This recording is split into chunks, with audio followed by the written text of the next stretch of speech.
오늘 함께하는 사역이라는 제목으로 말씀 나누겠습니다. 지난주에 미국 대법원에서 대학교 신입생 선발에 대하여서 이제 법정 최종 판결문이 났죠. 지금까지는 흑인 또 히스패닉 등 이런 소수 민족에게 가산점을 주어서 다른 백인이나 동양인 학생들이 불이익을 받는 것은 불법이라는 위헌이라는 이제 판단이 내려졌습니다. 많은 의견들이 있겠지만 이 재판 결과로 피해가 보게 되는 쪽에서는 이제 흑인이나 히스패닉 쪽인데, 이 가난한 환경에서 공부하는 학생과 부잣집 자녀가 받는 교육의 정도가 다른데 점수만을 갖고 똑같이 학생들의 입학을 결정하는 것은 공평하지 않다는 소식이 이제 계속 들립니다. 반면에 우리 아시안들은 되게 87%가 좋아한다는 이야기가 나오는데요.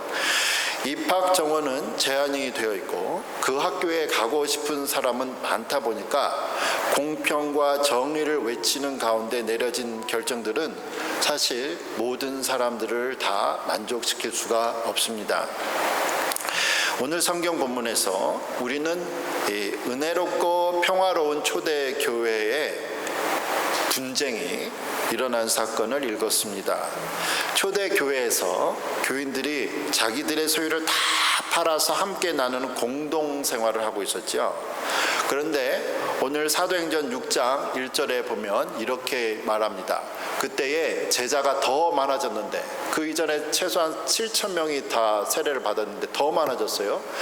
이때 헬라파 유대인들이 자기들의 과부들이 매일의 구제에 빠짐으로 히브리파 사람을 원망했다고 말씀을 하고 있습니다. 여기에 헬라파 유대인들 그리고 히브리파 사람들은 또 누군가를 보도록 하겠습니다. 이 헬라파 유대인들은요, 이스라엘이 이제 망했을 때, 이 본문 사건은 약 400년 전에 이스라엘이 망하는데요. 이 망했을 때 포로로 외국에 잡혀간 이스라엘 사람들이나 혹은 핍박을 피해서 이스라엘을 떠나서 외국으로 피난 갔던 사람들을 말합니다. 그러니까 우리 같은 경우는 이제 동포 이렇게 되죠. 한국에 있는 우리 사람들이 있고 우리는 동포 이런 식으로 되는데, 본토를 떠난 사람들인데, 특히 기원전 3세기부터 예수님 오시기 한 300년 전부터 이스라엘 주변 지역이 다 이제 헬라 문화권이 되고 사람들이 헬라어를 사용하게 됩니다. 이러한 이스라엘 사람들을 헬라파 유대인이라고 불러요. 그러니까 본토에 있지 않고 본국에 있지 않고 외국에 나가 있는 유대인들입니다. 그리고 히브리파 사람들은 반면에 이스라엘이 망했을 때 계속 그 땅에 있었던 사람들이에요. 핍박이 있었어도 그 땅에 있었던 사람들입니다. 그러니까 이 사람들은 계속 전통적으로 사용했던 히브리어를 사용하죠. 그 외에 외국에 나가 있던 헬라파 유대인들이 다시 이스라엘로 돌아오면서 초대 교회에는 이 헬라파 유대인들과 히브리파 사람들이 함께 있었습니다. 하지만 동포보다는 본국에 있는 사람들이 많잖아요. 아무래도 숫자적으로 보면 예루살렘 교회에는 원래부터 있던 히브리파 유대인들이 다수였고 헬라파 유대인들은 소수였습니다. 이 두 무리의 사람들이 성령을 받고 자기들의 소유를 다 팔아서 아낌없이 나누며 살아가고 있는데, 그렇게 교회는 계속 사람들이 많이 늘어져 가고 있는데, 다수를 차지한 히브리파 사람들이 소수인 헬라파 과부들에게 음식을 나누는 것을 빠지게 되는 거죠. 이런 일이 자주 일어나니까 소수의 헬라파 사람들이 다수인 히브리파 사람들에게 원망을 합니다. 우리는 이러한 모습에서 아무리 강력한 성령의 은혜를 체험한 초대교회 사람들이지만 이 개인적인 감정 없이 순수한 마음으로 공평하게 사람들을 섬기는 게 얼마나 힘든가. 우리가 천국에 가기 전까지는 정말 어렵구나 라는 것을 생각해 보게 됩니다. 초대교회 때부터 교회 내에 많은 수를 차지하는 사람들과 그렇지 못한 사람들, 부자들과 가난한 사람들, 주인과 종의 관계, 배운 사람과 못 배운 사람 등의 많은 차별이 있었기 때문에 초대교회에도 사도들은 여러 번에 걸쳐서 편지를 초대교회에 보내죠. 그러면서 차별 없이 모든 일을 하라고 끊임없이 가르치고 있습니다. 초대교회도 그랬다면 2000년이 지나는 동안에 수많은 교회들과 그리고 오늘날에도 차별이 뭔가가 있겠지요. 무슨 차별이 있는가 또 한번 생각해 보는 계기가 됩니다. 오늘 본문에서 교회가 먹는 문제로 이제 시끄러워졌잖아요. 다수의 사람들과 소수의 사람들의 문제로 이제 시끄러워지니까 사도들이 머리가 아프죠. 분란이 일어나는 거예요. 그러면 해결책은 뭘까요? 해결책. 우리는 톨리도에 살고 있는데 1시간 올라가면 디트로이트가 나오죠. 디트로이트는 우리가 잘 아는 대로 이 포드 자동차로 유명합니다. 포드 자동차가 유명한 것은 이 포드 자동차 회사가 처음으로 모든 이 자동차 만드는 과정을 분업화했기 때문이죠. 포드 이전에도 자동차를 만드는 회사들이 있었습니다. 그런데 그때는 모든 과정을 주요 부품을 만드는 사람들이 있었어요. 따로 큰 부품을 여러 사람이 모여서 이제 하고 어떤 경우는 혼자 뭐 다 만들기도 하죠. 그러다 보니까 시간이 너무 오래 걸리는 거예요. 시간이 오래 걸리다 보니까 자동차 만드는 수는 적어지고 나오는 숫자는 많고 원하는 사람 많다 보니까 자동차 값이 비싸죠. 이때 약 1920년대에 포드가 자동차를 이 컨베이어 벨트를 부품을 사용해서 만드는 것을 이제 생각해내게 됩니다. 닭 공장에 갔는데 닭 공장에 보니까 벨트 위에 닭이 다 돌아가고 옆에 사람들이 서 있는 걸 보고 아이디어를 얻은 거예요. 그래서 컨베이어 벨트에 부품 돌리고 옆에 있는 사람들 세워놓고 자기 것만 계속 이제 하면 되죠. 이렇게 했더니 놀라운 일이 일어났습니다. 그 전에는 자동차를 한 대 만드는데 12시간 반이 걸렸는데 이제는 1시간 반밖에 안 걸린 거예요. 12시간 반 만들었을 때는 자동차 한 대 값이 1920년대에 2,000불 정도였는데요. 포드 자동차는 260불에 팔렸습니다. 나눠서 하니까 편해진 거죠. 그래서 사도들도 해결책을 찾습니다.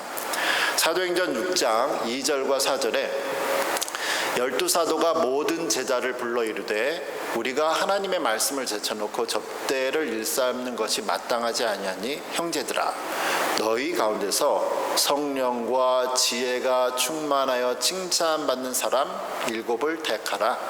우리가 이 일을 그들에게 맡기고 우리는 오로지 기도하는 일과 말씀 사역에 힘쓰리라고 말씀하고 있어요. 지금 당시에 최소한 7,000명 이상의 지금 초대교회들이 있었습니다. 사람들이 자기들의 소유를 다 팔아서 12사도들한테 갔다 왔고 사도들은 이 돈을 바르게 사용하도록 이제 살펴봤죠. 하지만 사도들이 아무리 재정을 일이 바르게 사용하도록 보고 보아도 할 일이 너무 많으니까 사람들이 너무 많으니까 다 살필 수가 없습니다. 또 이들은 많은 사람들을 또 가르치고 기도해야 되는 자기들의 중요한 또 일도 있었죠. 하지만 눈앞에 사람들이 너무 많이 늘어나니까 당장 보이는 많은 사람들의 문제를 해결하다 보니까 그들이 정말로 해야 되는 기도하는 시간과 말씀 사역에 차질이 생겼습니다. 이에 사도들은 이제 그 해결책으로 자신들이 꼭 해야 하는 이 일인 이 기도와 말씀에 전념할 수 있도록 그들이 반드시 하지 않아도 되는 반드시 해야 하지 않아도 되는 굳이 하는 일을 다른 사람들에게 맡기기를 원하는 거죠. 그러면서 3절에 있는 것처럼 아무나 맡기는 것은 또 일은 아니고 조건을 냈습니다.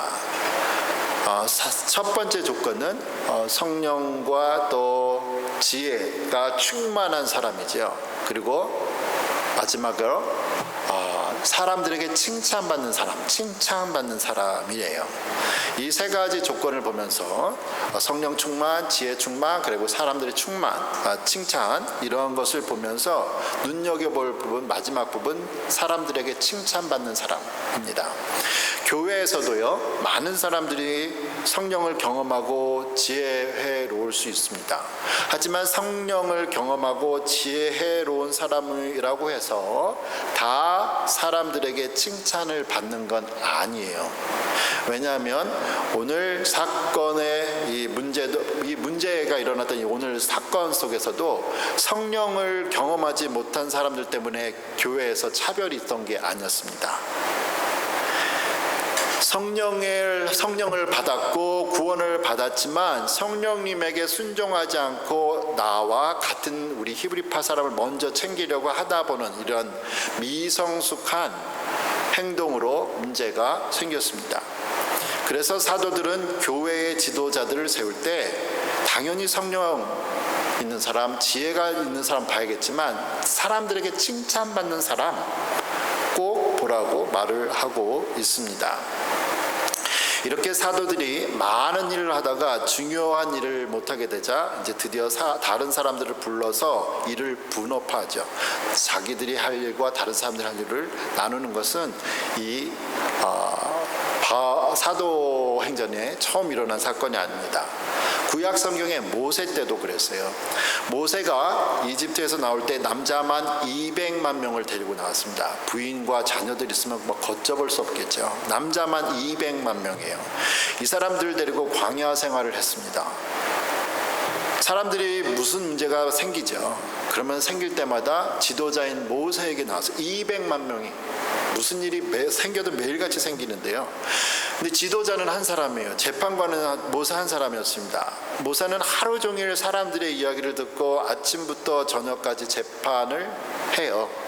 또 모세가 재판을 혼자 하다 보니까 모세도 힘들지만 자기 순서 기다리는 다른 사람들도 하루 종일 아니면 몇 날 며칠 또 기다려야 했습니다. 이러한 모습을 보고 그의 장인이 좋은 제안을 하나 하죠. 사람들을 10명, 50명, 100명 그리고 1000명 단위로 나눠서 그 각각의 지도자를 세우고 문제를 해결하는 거예요.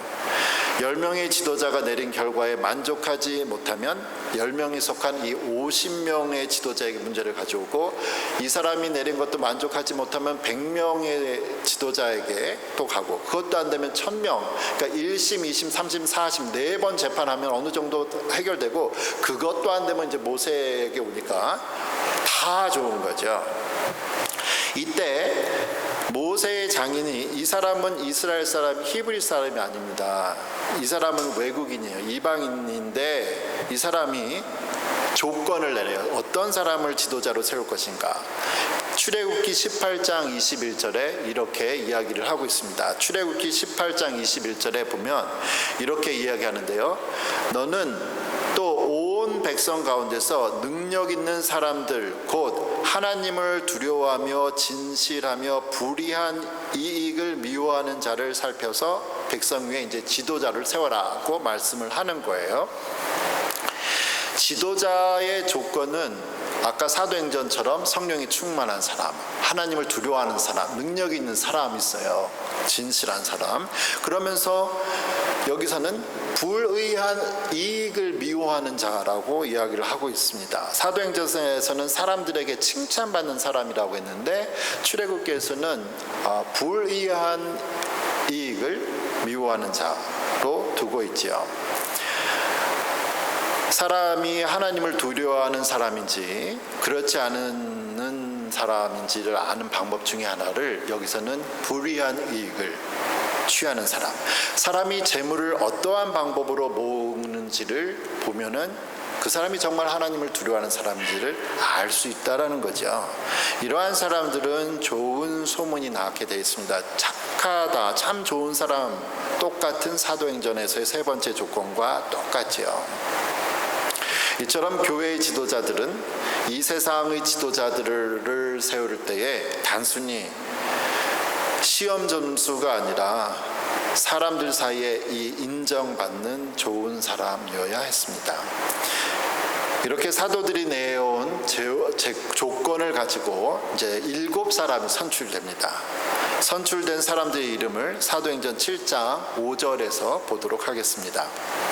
5절에 보면, 사도행전 6장 5절에 보니까 온 무리가 이 말을 기뻐하여 믿음과 성령이 충만한 사람 스데반과 빌립과 브로고로와 니가노르와 디몬과 바메나와 유대교에 입교했던 안디옥 사람 니골라를 택했다고 말씀을 하고 있습니다. 우리는 이 사람들의 이름을 쫙 한번 읽었잖아요. 근데 이 사람들이 사실은 누군지 잘 몰라요. 몰라요. 모른다고요. 그런데 여기에 거론된 7사람들의 이름은 다 헬라식 이름입니다. 네. 지금 지도자를 뽑았잖아요. 다수는 히브리파 사람이라고 했잖아요. 헬라파 사람들은 소수이고요. 그런데 지도자로 뽑힌 사람들은 다 헬라식 이름을 갖고 있는 거예요. 이상하죠? 투표를 하면 다수인 히브리파 사람들의 이름이 더 많이 나와야 됐는데 지금 거론된 이름들은 다 헬라식 이름입니다. 물론 헬라식 이름이라고 해서 이 사람들이 다 헬라파 유대인이라고는 볼 수는 없어요. 예를 들어서 예수님의 제자들 가운데 안드레, 시몬, 빌립 이 세 이름은 헬라식 이름입니다. 그러면 최소한 12명 중에서 3사람이 이제 헬라식 이름이었으니까 예수님 제자 중에, 그러면은 이 지금 7명 중에 25%는 헬라파가 될 수 있고 75%는 히브리 이름이 될 수도 있어요. 근데 다 헬라파 이름이에요. 무엇을 우리에게 말을 하죠? 분명히 교회에서 이 차별 때문에 일어났잖아요. 다수를 가지고 있는 이 히브리파 사람 때문에. 그런데 우리가 알아야 되는 건 뭐냐면, 지금 교회에서 지도자를 뽑을 때와 이 세상에서 지도자를 뽑을 때는 전혀 다른 기준이 됐다는 거예요. 나하고 관계되는 사람, 또 어떻게 하면 한 사람 하나라도 더 전하고 알리고 선물 사고 뭐 이렇게 할 텐데, 교회에서는, 초대교회에서는 그렇게 투표 결과가 나오지 않았습니다. 오늘 사도행전의 투표에서는 소수를 차지하는 헬라파 사람들이 거의 다 뽑혔다 이거예요. 이거는 이제 제 생각인데 히브리파 사람들이 이 문제로 상처를 입은 헬라파 사람들을 믿고 뽑아주지 않았나고 생각이 되는 거예요. 만일 그날 히브리파 사람들이 다수라고 해서 히브리파 사람들만 다 선출되면 교회는 정말 상처가 더 커졌을 겁니다. 특히 우리가 눈여겨볼 부분, 제가 노란색으로 표해있는데요, 마지막 사람이에요. 유대교에 입교했던 안디옥 사람 니골라라가 이제 택해졌습니다. 이 사람은 다른 사람들은 다 이름만 있는데 이 사람은 뭔가 특이하잖아요. 유대교에 입교했던 안디옥 사람 니골라예요.